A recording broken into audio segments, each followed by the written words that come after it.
Hello everyone. पिछली video में हम लोग प्रीवियस ईयर एनालिसिस देख रहे थे एग्रीकल्चर टॉपिक का, जिसमें हम लोगों ने 2025 तक के सारे सवालों का एनालाइज देख लिया था एग्रीकल्चर के रिलेटेड, और जितनी भी उसमें इंपॉर्टेंट थीम्स थी उन सबको नोट डाउन कर लिया था अपनी डायरी में। तो आज की वीडियो में हम लोग प्रीवियस ईयर सॉल्यूशन देखेंगे किसका, रिसोर्सेज एंड मैन्युफैक्चरिंग इंडस्ट्री का। उसके बाद फिर हम लोग एग्रीकल्चर पे शिफ्ट कर जाएंगे, उसके सारे प्रीवियस ईयर का सॉल्यूशन देखेंगे। तो टारगेट हमारा वही रहेगा, 31 साल के हम लोग को सारे सवाल देखने 1995 से लेकर 2025 तक के। तो आज का हमारा पहला सवाल बोल रहा है कि इन map 3 out of 4 places marked indicate places where a thermal power station is located. The place where there is no thermal power station is marked. यानी कि 1 2 3 4 ऐसी जगह है जहाँ पर थर्मल पावर स्टेशन है इंडिया में, एक ऐसी जगह है जहाँ पर है नहीं। वो कौन सी जगह है? तो वो सीधा ऑप्शन होगा इसका, ऑप्शन नंबर 4। अच्छी बात है। अब देखो यार, जब आप प्लेस नंबर 1 की बात करोगे तो वो हमारा उकाई है। उकाई UKAI, उकाई कहाँ पर है? हमारा गुजरात में। प्लेस नंबर 2 हमारा क्या है? तो प्लेस नंबर 2 जो है वो है हमारा डोंडापड़ू, वो आंध्र प्रदेश में है। प्लेस नंबर 3 हमारा कोरबा है छत्तीसगढ़ का। और प्लेस नंबर 4 जो है वो क्या है? हमारा विद्यानगर। और इसमें एक्स्ट्रा क्या है? 2 3 बातें हैं, वो मैं आपको समझाता हूँ। पहली बात तो ये है कि देखो यार, जो हम लोगों ने इसकी थीम्स लिखी थी रिसोर्सेज एंड मैन्युफैक्चरिंग इंडस्ट्रीज़ की, तो उसमें मैंने आपको 3 बातें बताई थी। क्या बताई थी? एक तो ये कि रिसोर्सेज से लेकर 3 तरह के सवाल बन सकते हैं, बल्कि 4 तरह के। क्या? पहली चीज़ तो ये कि उस रिसोर्स की हम लोगों को लोकेशन आनी चाहिए। कैसी लोकेशन आनी चाहिए? With respect to state and with respect to map. ये हम लोग को दोनों बातें पता है कि रिसोर्स की उसकी लोकेशन कहाँ पर है, with respect to state, with respect to map. तीसरी चीज़ हम लोग को ये पता होनी चाहिए कि उस रिसोर्सेज का और कौन सा है, उस रिसोर्स का मेजर प्रोड्यूसर कौन सा है, माइनर प्रोड्यूसर कौन सा है, उसका अरेंजिंग जो उसका असेंडिंग या फिर डिसेंडिंग ऑर्डर में हम लोग को उसका अरेंज करने का अगर क्वेश्चन आए तो हम लोग कर लें। और फिर मैंने आपको ये भी बताया था कि जब मैं इसका सॉल्यूशन कराऊंगा तो आपको सारी बातें बताऊंगा। तो पहले ये 1995 का सवाल था, जिसमें हम लोग को इन्होंने थर्मल पावर प्लांट से रिलेटेड इन्होंने हमसे पूछ लिया था कि थर्मल पावर प्लांट यानी कि ऐसे कौन से पावर प्लांट हैं जो अपनी एनर्जी को थर्मली लेते हैं, जिससे एनर्जी बनाने के लिए। अब यार देखो, अगर इस क्वेश्चन को मैं ज़रा आपको एक्स्ट्रा बातें बताऊँ, तो एक्स्ट्रा बातें जो है जो कि कुछ इंपॉर्टेंट बातें हैं वो मैं आपको बताता हूँ। आप भी मेरी तरह से एक्स्ट्रा बातें ऐसे लिख लेना। जब हम लोग पूरी इंडिया की बात करते हैं तो इंडिया में 500 गीगावाट की इलेक्ट्रिसिटी की कैपेसिटी है जनरेशन की। यानी कि ये कैसा हो गया? हमारा 100% हो गया। इस 500 गीगावाट में से कुछ इंडिया अपनी इलेक्ट्रिसिटी का जो प्रोडक्शन होता है वो फॉसिल फ्यूल से करता है, फॉसिल फ्यूल या फिर फॉसिल एनर्जी से करता है। और कुछ जो होती है उसको हम लोग बोलते हैं नॉन फॉसिल एनर्जी। अब फॉसिल तो हम लोग बोलते हैं जिसको जीवाश्म को, यानी कि कुछ एनर्जी जो होती है इंडिया की वो फॉसिल फ्यूल से लेती है। ये हमारी क्या होगी? 500 गीगावाट, जो कि कैसी है? हमारी 100% है। अब ये फॉसिल एनर्जी से लेता है। फॉसिल एनर्जी क्या? अरे ये सीधी बात है, जो कोयले से चलते हैं, हमारे जो जीवाश्म चलते हैं, तो उसको हम लोग क्या बोलते हैं? उसको हम लोग बोल दे रहे thermal power plant. Thermal power plant. अगर इंडिया में आप 2025 का करंट अफेयर के हिसाब से देखोगे तो नवंबर 2025 के हिसाब से, जो कि मैंने पीआईबी की वेबसाइट से लिया था, अगर मैं उसको इसके हिसाब से अगर आपको बताऊं तो थर्मल पावर प्लांट की जो इंडिया की अभी प्रेजेंट डे कैपेसिटी है वो 246.9 गीगावाट है। यानी कि टोटल अगर 500 गीगावाट है तो फिर उसमें से 246.9 गीगावाट की एनर्जी जो आ रही है हमारी, वो थर्मल पावर प्लांट से आ रही है। यानी कि वो कितना हो गया टोटल का? 100% का हमारा 48.45% जो है इंडिया की कैपेसिटी थर्मल पावर प्लांट से आती है। अगर यहाँ से आ रही है तो फिर नॉन फॉसिल फ्यूल से कितनी आई थी? तो नॉन फॉसिल फ्यूल में देखो, सबसे पहले आप लोग ये समझो, फॉसिल फ्यूल वो एनर्जी होती है जो कि हमारी जीवाश्म से आती है। अब जीवाश्म के अलावा भी 2 तरीके होते हैं जहाँ से हमारी एनर्जी आती है। कौन से? एक को हम लोग बोलते हैं रिन्यूएबल एनर्जी, और दूसरा हम लोग बोलते हैं एटॉमिक एनर्जी या फिर न्यूक्लियर एनर्जी। जब आप नॉन फॉसिल फ्यूल एनर्जी की बात करोगे तो वो टोटल हमारी आती है 262.74 गीगावाट, जो कि कितना है? जो कि है हमारा 51.55%। यानी कि अगर कल को 2026 प्री में या फिर 2027 प्री में हमारा सवाल आता है कि इंडिया में नॉन फॉसिल एनर्जी का प्रोडक्शन फॉसिल एनर्जी के प्रोडक्शन से ज़्यादा है, तो बिल्कुल सही बात है। क्यों?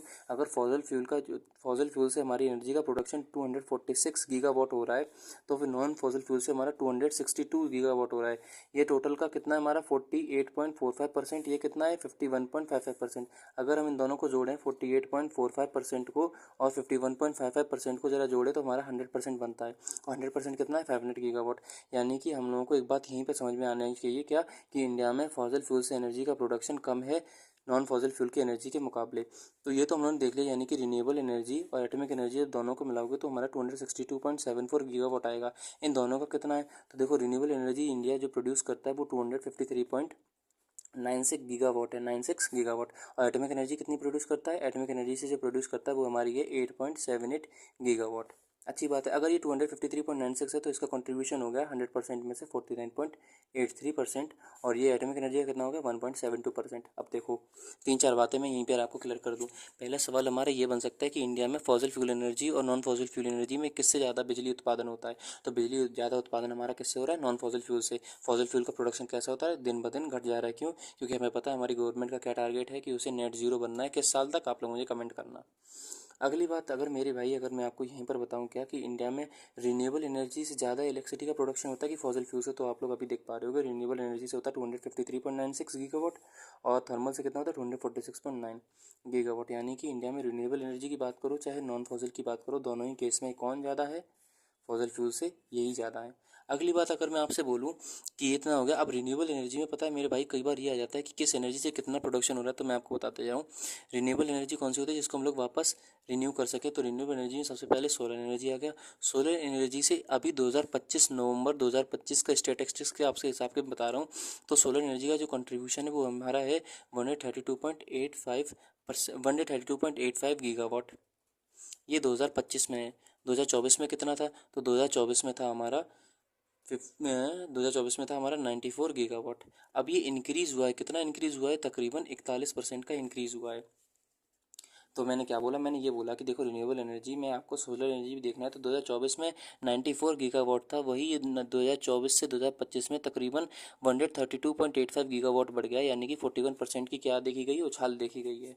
अगर आपको विंड एनर्जी का कंट्रीब्यूशन देखना है रिन्यूएबल एनर्जी में, तो मैं डायरेक्ट विंड एनर्जी का लिख दे रहा हूँ। ये 53.99 गीगावाट है, जो कि कितना था 2024 में, 2024 में ये था हमारा 47.96, और इसमें कितना इंक्रीज़ आया है, 12% का इंक्रीज़ आया है। इसका मतलब क्या हो रहा है, इसका मतलब ये हो रहा है कि इंडिया की जो इलेक्ट्रिसिटी का प्रोडक्शन है उसमें रिन्यूएबल एनर्जी का क्या बढ़ रहा है, लगातार कंट्रीब्यूशन बढ़ता जा रहा है। इसके साथ साथ अगर आपसे कोई बोले कि बायो एनर्जी का कंट्रीब्यूशन कितना है, तो बायो एनर्जी जो है वो 11.61 गीगावाट है। बायो एनर्जी के साथ अगर आपसे बोला जाए स्मॉल हाइड्रो पावर जो प्रोजेक्ट होते हैं उनका कितना कंट्रीब्यूशन है, तो स्मॉल हाइड्रो पावर प्रोजेक्ट को मैं शॉर्ट फॉर्म में लिख दे रहा हूँ, इसका कंट्रीब्यूशन हमारा 5.16 गीगावाट। और अगर लार्ज हाइड्रो पावर प्रोजेक्ट की बात करी जाए तो लार्ज हाइड्रो पावर प्रोजेक्ट का कंट्रीब्यूशन है तकरीबन हमारा 50.35 गीगावाट। अब ये तो हमें समझ में आया कि इंडिया में हम लोगों ने देख लिया 500 गीगावाट है, जिसमें से फॉसिल फ्यूल से हमारा कम इलेक्ट्रिसिटी का उत्पादन हो रहा है और नॉन फॉसिल फ्यूल से हर साल बढ़ता जा रहा है। कैसे बढ़ता जा रहा है, 2025 में अगर 2025 में 132 हो गया, 2024 में 94 था, 2024 में ये 47 था, 2025 में 53.99 हो गया। हमें अच्छी तरह से बात समझ में आ गई। अब अगर इसमें मैं आपको कुछ इंपॉर्टेंट बातें और बताऊं, तो ये याद रखना आप लोग कि इंडिया में हाईएस्ट एवर रिन्यूएबल एनर्जी का एडिशन हुआ है। मैं अब स्टार मार्क करके लिख दे रहा हूँ कि हाईएस्ट एवर, आर ई का मतलब है रिन्यूएबल एनर्जी का एडिशन हुआ है इंडिया में 2025 में। कितना, तकरीबन 44.51 गीगावाट। अगर 2024 से कंपेयर किया जाए तो 2024 में हमारा 24 गीगावाट का एडिशन हुआ था, बल्कि 2025 में कितना हो गया 44 गीगावाट का, यानी कि हाईएस्ट एवर। अगर आपसे यूपीएससी क्वेश्चन में बोले कि in 2025 there is highest ever increase in renewable energy production, तो बिल्कुल सही बात है, बिल्कुल सही बात है। 2025 में ही हाईएस्ट एवर इंक्रीज हुआ है हमारा रिन्यूएबल एनर्जी में। अब अगर आपसे ये बोला जाए मेरे भाई कि रिन्यूएबल एनर्जी में सबसे ज़्यादा कंट्रीब्यूशन किसने किया है, तो रिन्यूएबल एनर्जी में सबसे ज़्यादा जो बड़ा कंट्रीब्यूशन है वो हमारा किसका इंडिया में, सोलर एनर्जी का। कितना है, अभी मैं ऊपर लिख चुका हूँ 132.85 गीगावाट का, यानी कि सोलर एनर्जी का सबसे बड़ा है। अगर आपसे बोला जाए, मान लो यूपीएससी है, कुछ भी पूछ सकती है, सोलर एनर्जी में कोई ऐसी स्कीम बताओ सरकार की कि जिसने ये मुकाम हासिल करने में सरकार की मदद करी, तो देखो मेरे भाई अगर मैं आपको बताऊं तो फॉर एग्जांपल कई सारी स्कीमें हो गई, जैसे कि पीएम कुसुम। अब ये क्या होता है यार, ये हमारा भी टॉपिक नहीं, फिर भी मैं आपको बता दे रहा हूँ। फॉर एग्जांपल पीएम कुसुम एक हमारी स्कीम है, एक स्कीम का नाम है पीएम सूर्य, SURY, सूर्य घर मुफ्त बिजली योजना। उम्मीद कर रहा हूँ आप लोग भी मेरे साथ लिखते जाना। उसके साथ तीसरी स्कीम है जिसको हम लोगों ने रिन्यूएबल एनर्जी में बहुत ज़्यादा उसने मदद करी हमारी, उसको हम लोग बोलते हैं नेशनल ग्रीन हाइड्रोजन मिशन। इतनी बात आपको समझ में आई होगी। इसके साथ साथ अगर मैं आपको कुछ एक्स्ट्रा इसमें और बताऊं मेरे भाई, जो कि हमारा इंपॉर्टेंट है, बहुत ज़्यादा संभावना है 2026 के प्री में आने की, वो मैं इधर लिख दे रहा हूँ। तो देखो यार, इधर ये है कि एक रिपोर्ट आई थी, तो मैं उसका नाम लिख दे रहा हूँ, एज पर IRENA, RE का मतलब रिन्यूएबल एनर्जी स्टैटिस्टिक्स। 2025 की रिपोर्ट के हिसाब से अगर आप इंडिया की बात करोगे तो इंडिया सोलर एनर्जी के मामले में, सोलर पावर प्लांट के मामले में थर्ड लार्जेस्ट है इंडिया वर्ल्ड में, ठीक है। विंड एनर्जी के मामले में इंडिया फोर्थ लार्जेस्ट है। और अगर आपको उसकी बात करनी है, रिन्यूएबल एनर्जी की अगर ओवरऑल बात करनी है, तो इंडिया फोर्थ लार्जेस्ट है वर्ल्ड वाइड। यानी कि as per IRENA renewable energy statistics 2025 India solar energy में थर्ड लार्जेस्ट है प्रोड्यूसर दुनिया का, विंड एनर्जी में फोर्थ और रिन्यूएबल एनर्जी में भी फोर्थ। उम्मीद करता हूँ भाई आपको समझ में आ गया होगा, और इसका स्क्रीनशॉट लेना तो ले लो भाई, बड़े काम की चीज़ है। ठीक है जी, ठीक है जी यार, भले ही इस क्वेश्चन का एक्सप्लेनेशन थोड़ा लंबा हुआ, लेकिन हमें ये समझ में आ गया। अब मैं आपको इसलिए बता रहा हूँ यार, क्योंकि यार ये बहुत ज़्यादा हॉट टॉपिक होता। आप लोगों ने अगर एनालाइज मेरे साथ किया होगा तो आप लोग समझ गए होंगे कि इस एक पेज की अहमियत कितनी है। अगला सवाल हम लोग देखते हैं मेरे भाई, अगले सवाल में एक्स्ट्रा बातें देखेंगे। अगला सवाल हमारा क्या बोल रहा है कि लिस्ट 1 और लिस्ट 2 में स्टेट है, और ये बोला गया है कि कहाँ पर कौन सा ये जो ये हमारा ओर है वो एक में लिस्ट 1 में ओर है और लिस्ट 2 में हमारी स्टेट्स हैं, यहाँ पर ये पाया जाता है। यूपीएससी 1996 का सवाल है, और हमसे वो बोला गया है कि करेक्ट मैचिंग की नहीं बतानी है। तो हमसे बोला गया कि जो मैग्नीज है वो एमपी में पाया जाता है, मतलब मैचिंग बतानी है। तो देखो यार, मैग्नीज एमपी में पाया जाता है, बिल्कुल पाया जाता है। निकल उड़ीसा में पाया जाता है, बिल्कुल। लेड और ये जिंक राजस्थान में पाया जाता है, और जो हमारा एबेस्टोस है वो आंध्र प्रदेश में पाया जाता है कि नहीं, यानी कि 1 2 3 4 होगा। 1 2 3 4 कौन सा ऑप्शन है? ऑप्शन नंबर सी है, यानी कि ऑप्शन नंबर सी इसका सही होगा। और इसमें एक्स्ट्रा क्या है, तो देखो मेरे भाई, मैं अगर आपको एक्स्ट्रा बताऊँ तो मैं इसी पेज पे आगे बताता हूँ आपको। यार हम लोगों ने जब एनालिसिस किया था, अगर आप लोगों ने मेरे साथ किया होगा, तो हम लोगों ने ये देखा था कि यूपीएससी का जो सवाल पूछने का तरीका है बहुत खूबसूरत है। कैसा है कि वो मिनरल से हमसे 3 तरह के सवाल पूछ सकती है। एक तो ये कि स्टेटस बताओ, किस स्टेट में सबसे ज़्यादा, किस स्टेट में सबसे कम। दूसरा लोकेशन वाइज पूछ सकता है, और तीसरा ये पूछ सकता है वो ग्राफ, जैसे हमने क्वेश्चन नंबर 1 देखा ना, ऐसे वो मार्क कर देगा, बोल देगा कि यहाँ पे कौन सा मिनरल शो किया जा रहा है। तो बहरहाल एक तरीका बताऊंगा, उससे आपकी तीनों चीज़ें कवर हो जाएंगी। मैंगनीज की सबसे पहले अगर मैं बात करूँ, मैंगनीज का यूज़ कहाँ होता है, तो फॉर एग्जांपल जो पेंट्स होती है हमारी पुताई, उसमें होता है, इंसेक्टिसाइड में होता है, इंसेक्टिसाइड्स में होता है ये इसका। और फिर जो हमारी आयरन की स्मेल्टिंग होती है ना, इस जो स्मेल्टिंग होती है उसमें भी इसका यूज़ होता है। अब मैंगनीज की मैं आपको ट्रिक बता दे रहा हूँ। ओके, अब फॉर एग्जांपल मान लो आपका दोस्त आपसे बोलता है कि तुम एमएमए जानते हो, तो आप बोलोगे ओके एमएमए और जेनजी। अब ये क्या, ओ से हो गया उड़ीसा, के से हो गया हमारा कर्नाटका, एम से हो गया हमारा मध्य प्रदेश, एम से हो गया हमारा महाराष्ट्र, ए से हो गया हमारा आंध्र प्रदेश, जे से हो गया हमारा झारखंड, और जी से हो गया हमारा गोवा। अब अगर आपसे बोले कि इनका कंट्रीब्यूशन कितना है, तो इनका उड़ीसा की बात करोगे तो 44% है, कर्नाटका की बात करोगे तो 44 के बाद हमारा आता है 22%, मध्य प्रदेश की बात करोगे तो 13% है, महाराष्ट्र की बात करोगे तो फिर हमारा महाराष्ट्र का आ जाता है 8%, इसका 4%, 8%, 4%, 3% और गोवा का भी 3%। यानी कि अब देखो, हमने देख लिया असेंडिंग ऑर्डर में हमसे क्वेश्चन पूछे, डिसेंडिंग ऑर्डर में हमसे क्वेश्चन पूछे, उसका अकरेंस पूछे या फिर मैप बेस्ड पूछे। अगर हमें एक बार स्टेट और उनका कंट्रीब्यूशन पता है तो हम लोग आराम से कर लेंगे।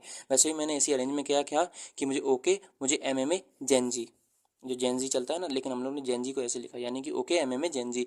ये हम लोग ने मैंगनीज का देख लिया, मैंगनीज कहाँ पड़ता है कहाँ नहीं पड़ता। इसकी जगह अगर मान लो आपसे अगर वो बोले कि मैंगनीज का ग्लोबल अकरेंस कहाँ है, तो ग्लोबल अकरेंस आप ऐसे याद कर लेना, सुगा। हमारे यहाँ सुगा बोला जाता है तोते को। तो सुगा का मतलब क्या हो गया, साउथ अफ्रीका, यू से यूक्रेन, आर ए से हमारा ऑस्ट्रेलिया, सुगा। सुगा के साथ साथ आप लोग ये भी याद कर लेना, ए से हमारा ऑस्ट्रेलिया हो गया, इसके साथ साथ चाइना हो गया, एक हमारा जिसको हम लोग बोलते हैं घाना, एक गैबन, GABON। ये हमारी सारी कौन सी हो गई, वो कंट्रीज हो गई जो ग्लोबल करेंसी है, यानी कि सुगा, चाइना, गाना, गैबन। मैंगनीज समझ में आ गया। अब मैंगनीज के से अगला हमारा ऑप्शन कौन सा, अगला हमारा ऑप्शन है निकल। तो निकल की ज़्यादा हम लोग को जानने की ज़रूरत नहीं, निकल हमारे झारखंड में पाया जाता है। और निकल के बारे में और जानना तो उड़ीसा हो गया, झारखंड है हमारा, उड़ीसा है हमारा, झारखंड हो गया, उड़ीसा हो गया, या फिर कर्नाटका हो गया, यहाँ पर हमारा निकल पाया जाता है। अच्छा, अगर आपको ग्लोबल मेजर अकरेंस की बात करनी, मेजर, तो मेजर हमारा पाया जाता है, ये आप RIP से याद रखना।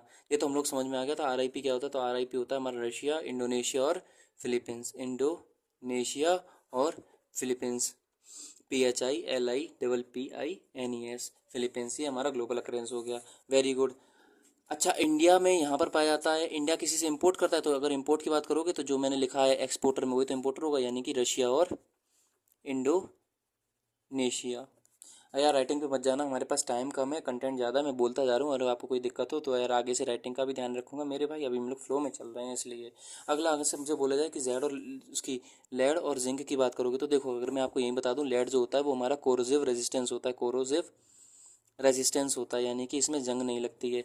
दूसरी चीज़ TA होता है, रेजिस्टेंस। अगली चीज़ लेड और जिंक की अगर आप बात करोगे इंडिया में कहाँ होता है, तो लेड और जिंक की इंडिया में बात करोगे तो सबसे ज़्यादा होता है हमारा राजस्थान में, जो कि हमारा ऑप्शन ही बोल रहा है कितना, राजस्थान में 61%। और कैसे याद करोगे, RAM, रैम जो कंप्यूटर में होता है रैम और रोम, रैम और BM। आर राजस्थान तो ऑप्शन में ही था हमारा, AM और BM याद कर लेना। ए से हमारा हो जाएगा आंध्र प्रदेश, M से हो जाएगा मध्य प्रदेश। देखो आंध्र प्रदेश मध्य प्रदेश साथ साथ आएंगे, B से हमारा हो जाएगा बिहार, और दूसरा M से कौन सा है तो महाराष्ट्र, MARASTRA।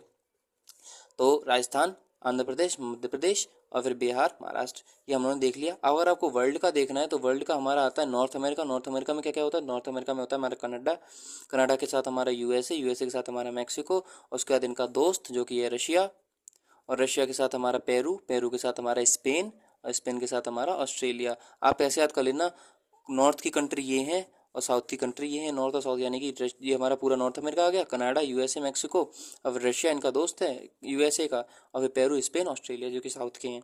अच्छी बात है कि हमने लेड और जिंक देख लिया। इसके साथ अगर आप ऑप्शन नंबर डी की बात करोगे, इसको मैं अलग पेज पे लिख रहा हूँ क्यों, क्योंकि ये हमारा कैसा है, इम्पोर्टेंट है। जब मैं इसकी बात करूँ एस्बेस्टर की, तो यार ये याद रखना ये इंपॉर्टेंट है क्यों। पहली बात तो ये है, इंडिया इसका क्या है, लार्जेस्ट इम्पोर्टर है। India is largest importer. अगर इम्पोर्टर है तो इम्पोर्ट किससे करता है, तो अगर इम्पोर्ट की बात करोगे तो ये रशिया से और ब्राज़ील से इम्पोर्ट करता है। बढ़िया बात है, इंडिया इसका लार्जेस्ट इंपोर्टर है। दूसरी बात, इंडिया में कहाँ पाया जाता है, तो इंडिया में ये पाया जाता है राजस्थान में, कितना, तकरीबन 59%, और राजस्थान के साथ कहाँ पर, कर्नाटका में। कर्नाटका में कितना पाया जाता है, तकरीबन 36%, यानी कि 59 और 36 कितना हो गया, तकरीबन 95%। दो स्टेटों में पाया जाता है, राजस्थान, कर्नाटक, इंडिया में यहाँ मिलता है। दूसरी बात, अगर आप इसके यूज़ की बात करोगे मेरे भाई, तो ये यूज़ होता है सीमेंट में। सीमेंट के साथ साथ जो हमारा वो सीमेंट हो गया, या फिर सीमेंट के साथ जो पाइप्स होते हैं, देखो यार जब हम लोग सीमेंट और पाइप में इसको यूज़ करते हैं ना, तो ये बहुत ही ज़्यादा ख़राब होता है। क्यों ख़राब होता है, क्योंकि इससे बीमारियाँ होती, कैसी, फॉर एग्जांपल लंग कैंसर। जो वर्कर्स होते हैं ना उनको लंग कैंसर, या फिर इसी के नाम पर एक बीमारी भी है, इसका नाम क्या है, एबेस्टस। तो इसी के नाम पर एक बीमारी और चल गई जिसको हम लोग क्या बोलते हैं, एबेस्टोसिस। ये भी कैसी, इसी से बीमारी होती है। अब ये दो तरह के होते हैं प्राइमरली, एक होता है वाइट, इसका यूज़ हम लोग सीमेंट और पाइप में करते हैं, वाइट एबेस्टोस, एस्बेस्टोस, और दूसरा होता है हमारा जिसको हम लोग बोलते हैं ब्लू एबेस्टोस। अब ये ब्लू एबेस्टोस जो है ये बैन है इंडिया में। ठीक है मेरे भाई, यार आज की वीडियो बहुत ज़्यादा लंबी बन गई। भले ही आज की वीडियो में हम लोगों ने 2 सवाल देखे हैं, लेकिन 2 सवालों को हम लोगों ने आराम से देख लिया। अब आप लोग बोलोगे कि यार मैंगनीज़ में तुमने बता तो दिया कि फॉर एग्जांपल उड़ीसा में होता है, या फिर जो हम लोगों ने OKMA में याद किया था, या फिर जो निकल का मैंने बताया था, या जो ये रैम और BM बताया था, इसके अंदर कहाँ पर जाता है। तो कोई बात नहीं यार, अभी बहुत सारे सवाल हैं, आराम से इनको करेंगे, टेंशन की कोई जल्दीबाजी नहीं है। और आपको हर एक चीज़, जैसे मैंने ड्रेनेज में याद कराई, वैसे इस रिसोर्सेज और मैन्युफैक्चरिंग इंडस्ट्री और एग्रीकल्चर में हर एक चीज़ आपको याद करा दूंगा, टेंशन की कोई बात नहीं है। वीडियो बहुत लंबी बन गई, आप लोग ये मत सोचना कि केवल 2 सवाल कराए, 2 कराए, लेकिन सीखने को बहुत सारी चीज़ मिली। अगली वाली आने वाली वीडियो में कंटिन्यूएशन में हमारी जैसी चीज़ें चलती हैं वैसे ही चलेंगी। तो मेरे भाई कोई भी आपका सजेशन हो या कोई भी चीज़ हो ज़रूर मुझे कमेंट में बताना। अगली वीडियो में हम लोग मिलते हैं। तो टिल देन, जय हिंद, जय भारत।